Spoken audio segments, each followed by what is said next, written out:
Hello everyone, ಇವತ್ತಿನ ರೆಸಿಪಿಯಲ್ಲಿ ಪದರಾದ ಉಪ್ಪು ಶಂಕರಪಾಳೆಯನ್ನ ಮಾಡೋದು ತೋರಿಸ್ಕೊಡ್ತಾ ಇದ್ದೀನಿ. ನಮಗೆ ಸಿಹಿ ತಿಂದು ಬೇಜಾರಾದಾಗ ಈ ಥರ ಶಂಕರಪಾಳೆ ಮಾಡಿ ತಿಂದರೆ ತುಂಬ ರುಚಿಕರವಾಗಿರುತ್ತೆ. ಇದನ್ನು ಮಾಡಲು 1 ಬಟ್ಲದಷ್ಟು ಮೈದಾ ಹಿಟ್ಟನ್ನು ಸಾಣಿಸ್ಕೊಂಡು ಇಟ್ಕೊಂಡ್ಬಿಟ್ಟಿದ್ದೀನಿ. ಇದಕ್ಕೆ ಅರ್ಧ ಚಮಚದಕ್ಕಿಂತ ಸ್ವಲ್ಪ ಜಾಸ್ತಿ ಉಪ್ಪನ್ನು ಹಾಕೊಂಡ್ಬಿಟ್ಟಿದ್ದೀನಿ. 1 ಚಮಚದಷ್ಟು ಖಾರ ಪುಡಿಯನ್ನು ಹಾಕೊಂಡ್ಬಿಟ್ಟಿದ್ದೀನಿ.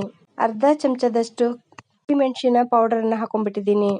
1 ಚಮಚದಷ್ಟು ಅಜವಾಯಿನನ್ನು ತಿಕ್ಕಿ ಹಾಕೊಂಡ್ಬಿಟ್ಟಿದ್ದೀನಿ.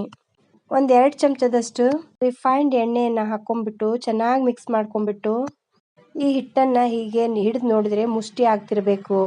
ಅದನ್ನು ಈಗ ಸ್ವಲ್ಪ ನೀರು ಹಾಕ್ಕೊಳ್ತಾ ಗಟ್ಟಿಯಾದ ಹಿಟ್ಟನ್ನು ನಾದ್ಕೊಳ್ತಾ ಇದ್ದೀನಿ.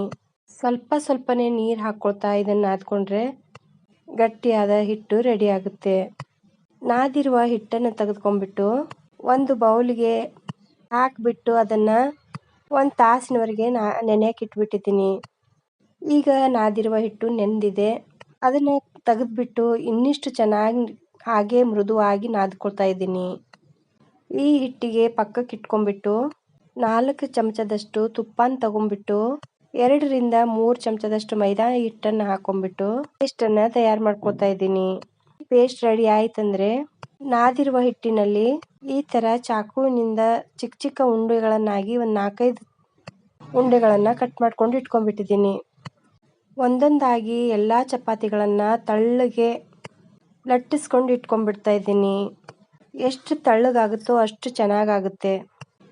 ತಳ್ಳಗಾಗಿರುವ ಚಪಾತಿಗಳನ್ನು ಎಲ್ಲವೂ ಒಂದು ಕಡೆ ಇಟ್ಕೊಂಡ್ಬಿಟ್ಟು ಇದೇ ಥರ ಎಲ್ಲ ಚಪಾತಿಗಳನ್ನು ಲಟ್ಟಿಸ್ಕೊಂಡ್ಬಿಟ್ಟು ಮೈದಾ ಹಿಟ್ಟು ಮತ್ತು ತುಪ್ಪದಿಂದ ರೆಡಿ ಮಾಡ್ಕೊಂಡಿರುವ ಪೇಸ್ಟನ್ನು ತೆಗೆದುಕೊಂಡ್ಬಿಟ್ಟು 1 ಚಪಾತಿಗೆ ಎಷ್ಟು ಬೇಕಾಗುತ್ತೋ ಅಷ್ಟು ಪೇಸ್ಟನ್ನು ಅಪ್ಲೈ ಮಾಡ್ತಾ ಇದ್ದೀನಿ.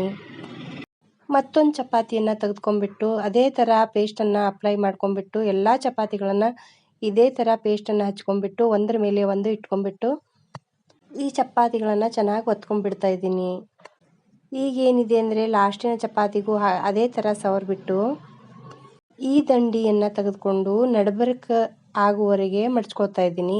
ಈ ಕಡೆಯಿಂದ ನಡಬರ್ಕ ಆಗುವವರೆಗೆ ಮಡ್ಚ್ಕೊಳ್ತಾ ಇದ್ದೀನಿ.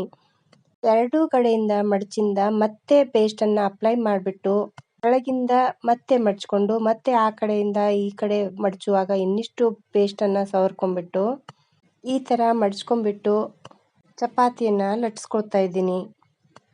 ಈ ಥರ ಮಾಡಿ ಮಡ್ಚ್ಕೊಳ್ಳೋದ್ರಿಂದ ತುಂಬಾ ಪದರಾದ ಉಪ್ಪು ಶಂಕರಪಾಳೆ ರೆಡಿ ಆಗುತ್ತೆ.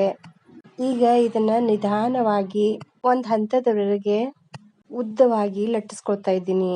ಉದ್ದ ಮತ್ತು ಸ್ವಲ್ಪ ಅಗಲ ಆಗಿ ಲಟ್ಟಿಸ್ಕೊಂಡ್ಬಿಟ್ಟು ಮತ್ತೊಮ್ಮೆ ಫೋಲ್ಡ್ ಮಾಡ್ಕೊಂಡ್ಬಿಟ್ಟು ಮತ್ತೊಂದು ಸ್ವಲ್ಪ ಪೇಸ್ಟನ್ನು ಅಪ್ಲೈ ಮಾಡ್ಕೊಂಡ್ಬಿಟ್ಟು ಉದ್ದವಾಗಿ ಲಟ್ಟಿಸ್ಕೊಂಡ್ಬಿಟ್ಟು ಒಂದೊಂದಾಗಿ ಕಟ್ ಮಾಡ್ಕೊಳ್ತಾ ಇದ್ದೀನಿ.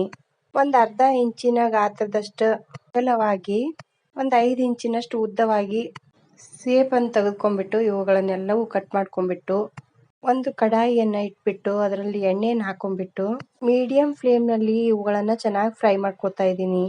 ನಿಧಾನ ಉರಿಯಲ್ಲಿ ಫ್ರೈ ಮಾಡಿದರೆ ತುಂಬಾ ಕ್ರಿಸ್ಪಿಯಾದ ಉಪ್ಪು ಶಂಕರಪಾಳೆಯನ್ನು ರೆಡಿ ಮಾಡ್ಕೊಳ್ಬೋದು. ಇದು ತುಂಬಾ ಪದರಾಗಿ ರೆಡಿಯಾಗಿ ಬರುತ್ತೆ. ನಾವು ಫ್ರೈ ಮಾಡುವಾಗ ನೋಡಿ ಈ ಥರ ಪದರನ್ನು ಬಿಚ್ಕೊಳ್ಳೋದು ನಮ್ಗೆ ಕಾಣ್ತಾ ಇದೆ. ಇದು ಮಕ್ಕಳಿಗೆ ತುಂಬಾ ಇಷ್ಟವಾಗುವ ಸ್ನ್ಯಾಕ್ಸ್ ಆಗಿದೆ. ರೆಸಿಪಿ ಇಷ್ಟ ಆತಂದ್ರೆ ಲೈಕ್ ಮಾಡ್ರಿ, ಶೇರ್ ಮಾಡ್ರಿ, ಸಬ್ಸ್ಕ್ರೈಬ್ ಮಾಡ್ಕೊಳ್ಳಿ. ನೀವು ಟ್ರೈ ಮಾಡಿ ನೋಡಿ. ಇನ್ಸ್ಟಾಗ್ರಾಮ್ ಪೇಜಿಗೂ ಫಾಲೋ ಮಾಡಿ.